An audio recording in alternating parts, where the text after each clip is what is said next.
ওং নমো ভগবতে বাসুদেবায়।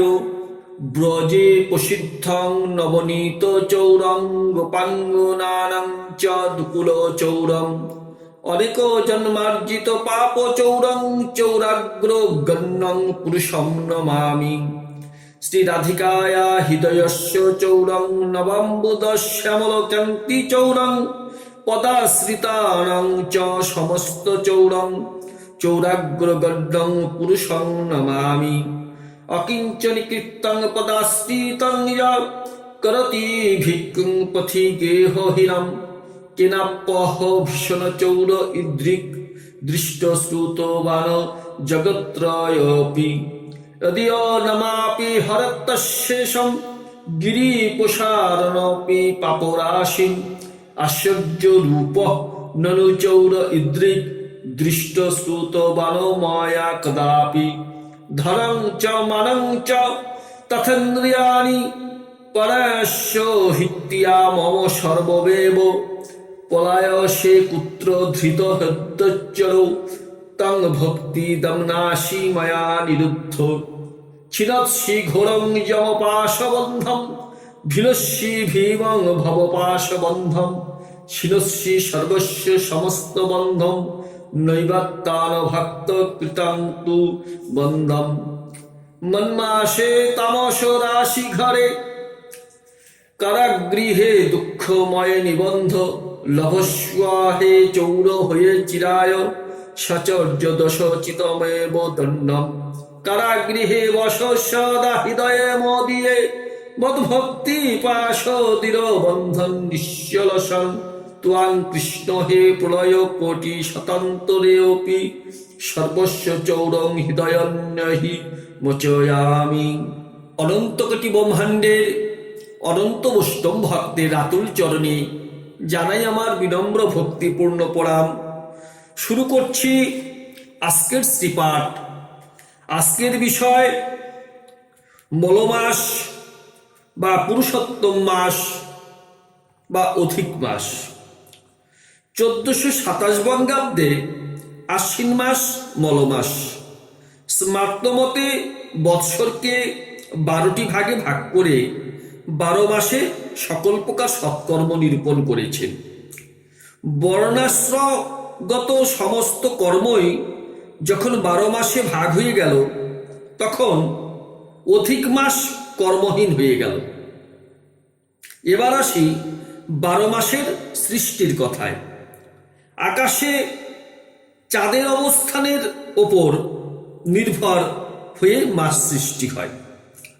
চন্দ্রের গতিপথকে 28 ভাগে বিভক্ত করে নক্ষত্র নাম রাখা হয়েছে, যথা অশ্বিনী নক্ষত্র, ভরণী, কৃত্তিকা, রোহিণী, মৃগশিরা, আদ্রা, পূর্ণবসু, পুষ্যা, অশ্লেষা নক্ষত্র ইত্যাদি ইত্যাদি।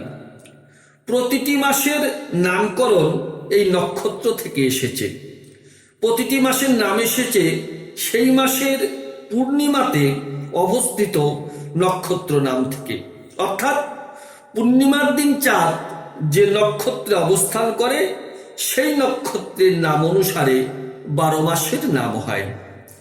যেমন বিশাখা নক্ষত্রে থেকে বৈশাখ মাস সৃষ্টি, জ্যেষ্ঠা নক্ষত্রে জ্যৈষ্ঠ মাস, উত্তরাষা নক্ষত্র থেকে আষাঢ়, শ্রবণা নক্ষত্র থেকে শ্রাবণ, ভদ্রা নক্ষত্র থেকে ভাদ্র, অশ্বিনী নক্ষত্র থেকে আশ্বিন, কৃত্তিকা নক্ষত্র থেকে কার্তিক, অশ্লেষা নক্ষত্র থেকে অঘ্রাণ, পুষ্যা নক্ষত্র থেকে পৌষ, মঘা নক্ষত্রে মাঘ মাস, ফাল্গুনী নক্ষত্রে ফাল্গুন এবং চিত্রা নক্ষত্রে চৈত্র মাসের সৃষ্টি হয়েছে।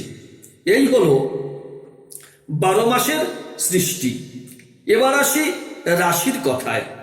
সূর্যের গতিপথকে 12টি ভাগে বিভক্ত করে 12টি রাশির নাম রাখা হয়েছে, যা আমরা সচরাচর সবাই জেনে থাকি, যা সৌরমাসও বলা হয়। যে চান্দ্রমাসে সূর্য একটি রাশি থেকে অন্য রাশিতে গমন করে না, বরং সারা মাস জুড়ে একটি রাশিতেই অবস্থান করে সেই মাসটির নাম পরবর্তী মাসের নাম অনুসারে এবং এর সঙ্গে অধিক কথাটি জুড়ে দিয়ে একটি মাস বৃদ্ধি হয়, ইহাই অধিক মাস বা মলমাস। অধিক মাসে কোনো সৎকর্ম নাই। চন্দ্রমাস ও সৌরমাসের মিল রাখার জন্য 30 থেকে 36 মাসের মধ্যে একটি করে মলমাস হয়ে থাকে। স্মার্ত পণ্ডিত রঘুনন্দনের মতে যদি সূর্য এক রাশি থেকে 2টি অমাবস্যা অতিক্রম করে তবে সেই মাস হবে মলমাস। আমরা 12 মাসে 1 বছর পাই, কিন্তু কখনো কখনো 13 মাসে 1 বছর হয়। এই 13তম মাসটি হলো প্রথমটি মলমাস এবং পরেরটি শুদ্ধ মাস। চান্দ্র মাসের হিসেবে মলমাস হয়। ইহা আবার 2 প্রকার, কেমন মুখ্য চান্দ্র ও গৌণ চান্দ্র। শুক্লপক্ষের প্রতিপাদ থেকে অমাবস্যা পর্যন্ত এই 30টি তিথিকে বলা হয় মুখ্য চান্দ্র, আর কৃষ্ণপক্ষের প্রতিপাদ থেকে পূর্ণিমা পর্যন্ত 30টি তিথিতে যে মাস হয় তা হলো গৌণ চান্দ্র মাস। দিন ও রাতের পরিমাণ প্রত্যহ 60 দণ্ড। তিথির এই মান কিন্তু গড়ে 58 দণ্ড। সুতরাং গড়ে 30 দিনে 31টি তিথি হয়। এভাবে প্রতি বছরে 12টি তিথি বেশি পাওয়া যায়। 2.5 বছরে 30টি তিথি বেশি হয়। এরকম চললে 5 বছর পরে দেখা যাবে সৌর ও চান্দ্র মাসের মধ্যে 60 দিনের ফারাক রয়েছে। এতে মাসের যে সাধারণ লক্ষণ রয়েছে তা নিতান্ত অপ্রাসঙ্গিক হয়ে পড়ে। তাই 30টি তিথি বৃদ্ধি হলে অমনি মলমাস হবে। যে বছরে মলমাস হয় তা থেকে 3 বছর পরে আবার মলমাস হয়। হঠাৎ কখনো মাঘ মাসে মলমাস হয়, কিন্তু পৌষ মাসে কখনোই মলমাস হয় না। এবছর আশ্বিন মাস মলমাস, আর মলমাসে কোনো পূজা পার্বণ বা শুভ কাজ হয় না। তাই এবার দুর্গাপূজা কার্তিক মাসে। কিন্তু কেন এবার আশ্বিন মাসে মলমাস হলো? তিথি নক্ষত্রের হিসাবে এমনই ঘটে। সাধারণত ভাদ্র মাসেই মলমাস হয়, কিন্তু 19 বছর পর পর মলমাস 1 মাস পিছিয়ে যায়। আবার শাস্ত্রমতে 1 মাসে 2টো অমাবস্যা থাকলে মলমাস হয়।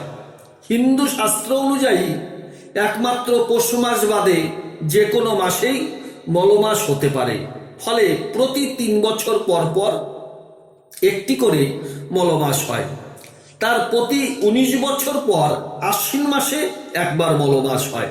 আর এবার 19 বছর পর আবার আশ্বিন মাসে মলমাস।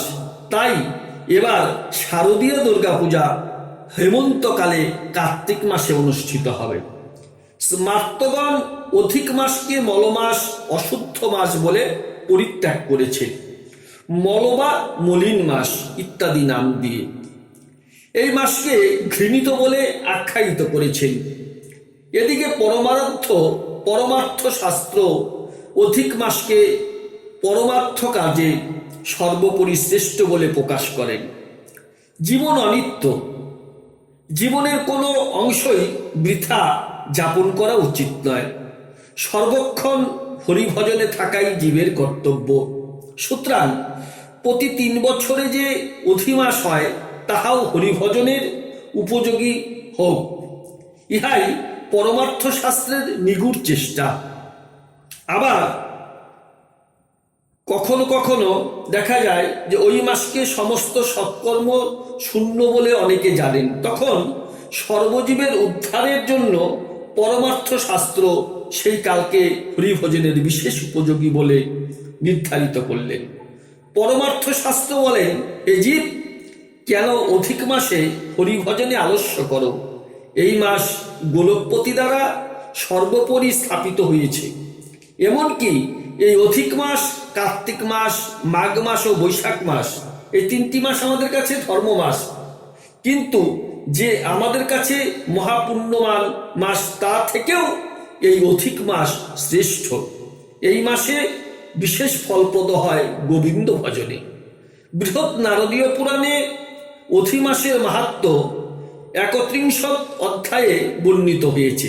দ্বাদশ মাসের আধিপত্য ও আপনার অপমান বিচার করে অধিক মাস বহু কষ্টে বৈকুণ্ঠে যেয়ে নিজের দুঃখের কথা নারায়ণকে জানালেন। তখন বৈকুণ্ঠপতি নারায়ণ দয়া করে অধিক মাসকে নিয়ে গোলকে শ্রীকৃষ্ণের নিকট উপস্থিত হলেন।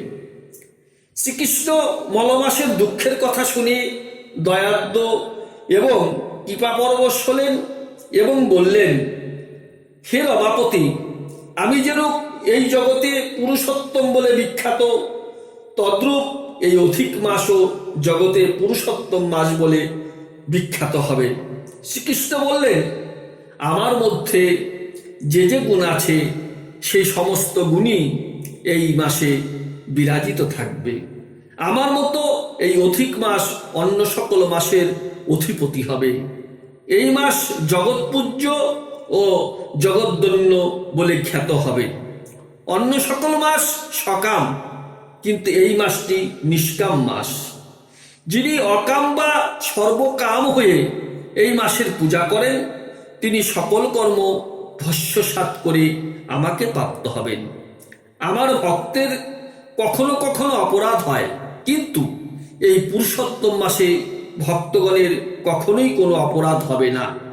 যে সকল মহামূঢ়বতী ব্যক্তি এই অধি মাসে জপ দানাদি করে না, সৎকর্ম স্নানাদি করে না এবং দেব তীর্থ ও দ্বিজগণের প্রতি বিদ্বেষ করে, সেই সকল দুষ্ট দুর্ভাগ্য পরভাগ্যোপজীবী হয়ে স্বপ্নেও সুখ পায় না। এই পুরুষোত্তম মাসে যিনি আমাকে ভক্তিপূর্বক অর্চন করে, তিনি ধনপুত্রাদি লাভ করে সুখ ভোগ করে অবশেষে গোলকবাসী হয়। এই পুরুষোত্তম মাসের মাহাত্ম্য বর্ণনা প্রসঙ্গে শ্রী গোবিন্দ অর্জুনকে বললেন, হে অর্জুন, তোমরা পুরুষোত্তম মাস বা এই ব্রত পালন করনি, তাই তোমরা এত দুঃখ পাচ্ছ। যদিও তোমরা ব্যাসদেবের উপদেশ পালন করে দৃঢ়িত তার সবকিছুই অর্জন করেছ, কিন্তু তোমরা পুরুষোত্তম মাস পালন করনি। এই পুরুষোত্তম মাস পালন না করলে শুদ্ধ ভক্তি লাভ করতে পারবে না। শ্রীকৃষ্ণ বলতে লাগলেন যে দ্রৌপদীর পূর্বজন্মে মেধা ঋষির কন্যা ছিল। ছোটবেলাতেই দ্রৌপদী যে মেধা ঋষির কন্যা হয়েছিলেন, ছোটবেলাতে তার মা মারা যান এবং বাবা মেধা ঋষির কাছেই লালিত পালিত হয়। এর মধ্যে হঠাৎ বাবা মেধা ঋষিও মারা যান। এতে এই কন্যা খুব বিপদগ্রস্ত হলেন। হঠাৎ একদিন দুর্বাসা মুনি সেখানে এলেন। তখন তিনি মুনিকে তার সকল দুঃখের কথা এই কন্যা জানালেন। দুর্বাসা মুনি মেধা ঋষির কন্যার সব কথা শুনে করুণা পরবশ হয়ে বললেন, হে কন্যা, আগামী 3 মাসের মধ্যে পরম পবিত্র পুরুষোত্তম মাস আসবে। তুমি অতি ভক্তি সহকারে এই মাসের পূজা করো, তোমার সকল দুঃখ দূর হবে। কিন্তু সেই কন্যা দুর্বাসা মুনির কথা অবিশ্বাসে অবজ্ঞা করে বলতে লাগলেন, হে মুনিবর, আপনি মিথ্যা বলছেন, এটা কখনো হতে পারে না। কারণ আমরা জানি ধর্ম মাস বলতে কার্তিক মাস, বৈশাখ মাস এবং মাঘ মাস। সুতরাং এই মলমাস বা পুরুষোত্তম মাস কি করে শ্রেষ্ঠ হতে পারে? এই কথা বলে অবজ্ঞা করতে লাগলেন। তখন এইভাবে অবজ্ঞা যখন করলেন, তখন এই অপরাধে দুর্বাসা মুনিবর চলে যাওয়ার সাথে সাথে ব্রাহ্মণ কন্যা তার সমগ্র ঐশ্বর্য হারালো। তার এই অপরাধের ফলে সে একটি কুৎসিত দেহ লাভ করলো, কদাকার দেহ লাভ করলো। তখন সেই কন্যা তার নিজের ভুল বুঝতে পারে মনোকষ্টে ভাবলেন, আমি কি করলে এর সমাধান হবে। এই ভেবে শিবের আরাধনা করতে লাগলেন। তার পূজায় শিব খুশি হয়ে তাকে দর্শন দিলেন এবং তাকে বর দিতে চাইলে সেই কন্যা বললেন, হে শিব ঠাকুর, আমি তোমার মতো যেন বর পাই। এই যে এইভাবে শিবের মতো স্বামী পাওয়ার জন্য 5 বার শিবের কাছে বর চাইলেন। শিব 5 বারই তথাস্তু বলে চলে গেলেন। এই জন্য এবার সেই কন্যা দ্রুপদ রাজার কন্যা দ্রৌপদী হয়ে জন্ম নিলেন এবং পঞ্চ পাণ্ডবকে স্বামী রূপে পেলেন আর বনবাসে এত কষ্ট সহ্য করেন। বীরধন্যা রাজার পূর্বজন্ম বৃত্তান্তে পুরুষোত্তম মাস মাহাত্ম্য বিশেষভাবে কথিত আছে। বাল্মীকি মুনি বীরধন্যার কথা মতো সে ব্রত উপকরণ করেছিলেন তা নারায়ণ ঋষির কাছে বদরিকা আশ্রমে শোনেন। কর্মশাস্ত্রে যেমন ব্রাহ্মণের আহ্নিক বিধি আছে, সেরূপ শাস্ত্র ব্রহ্ম মুহূর্তে পুরুষোত্তম সেবকের কর্তব্য বিধান করেছেন। বাল্মীকি বললেন, হে রাজন, পুরুষোত্তম শ্রীকৃষ্ণই এই মাসের অধিদেবতা। অতএব এই মাসে প্রতিদিন ভক্তি শ্রদ্ধাপূর্বক পুরুষোত্তম কৃষ্ণকে পূজা করবে। পুরুষোত্তম মাসে যে সকল নিয়ম পালন করতে হবে সে বিষয়ে বাল্মীকি মুনি বললেন, পুরুষোত্তম ব্রতীরা হবিষান্ন ভোজন করবে। ব্রত 3 প্রকার: উপবাস, নক্ত হবিষান্ন গ্রহণ ও 1 ভোজন।